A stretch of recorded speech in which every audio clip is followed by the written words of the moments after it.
ഈ ഒരു സംഭവം അറിഞ്ഞ സമയം തൊട്ട് രാവിലെ ഒരു 6 മണി തൊട്ട് തന്നെ സേവാഭാരതിയുടെ പ്രവർത്തകർ അന്നേരം തൊട്ട് തന്നെ ഇവിടെ എല്ലാ പ്രവർത്തനത്തിനും മുൻപന്തിയിൽ തന്നെ ഉണ്ടായിരുന്നു.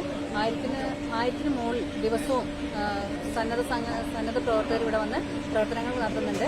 നമുക്ക് ഏകദേശം 41ഓളം ബോഡികൾ ഇവിടെ ദഹിച്ചു കഴിഞ്ഞിട്ടുണ്ട്. ഇപ്പോഴേക്കും ഇവിടെ വരുന്നത് നമുക്ക് അവിടെ രജിസ്ട്രേഷൻ കഴിഞ്ഞിട്ട് എല്ലാ പൂജകളും കർമ്മങ്ങളും ചെയ്തിട്ടാണ് നമ്മളെ ബോഡികൾ ഇങ്ങോട്ടേക്ക് കൊണ്ടുവരുന്നതും ദഹിപ്പിക്കുന്നതും. പിന്നെ ഗ്യാസിൽ ആണ് നമുക്ക് സേവാഭാരതിയിൽ തന്നെ ചിതാഗ്നിയുണ്ട്. 4-5 ചിതാഗ്നികളും അല്ലാതെ മാനുവലായിട്ട് നടക്കുന്നതും പിന്നെ ഐവർമഠംകാരുടെ ശ്മശാന ചിതാഗ്നിയുണ്ട്. അങ്ങനെ എല്ലാം കൂടിയിട്ടാണ് ഇവിടെ കൈകാര്യം ചെയ്യുന്നത്. സേവാഭാരതി പ്രവർത്തകർ ഒന്നിനും ഒരു തടസ്സം വരാതെ ആരെന്ത് ചോദിച്ചാലും ആ നിമിഷം തന്നെ എല്ലാം ചെയ്തു കൊടുത്ത് മുൻപന്തിയിൽ തന്നെ താങ്ങായും തണലായും നിൽക്കുന്നുണ്ട് സേവാഭാരതിയുടെ പ്രവർത്തകർ.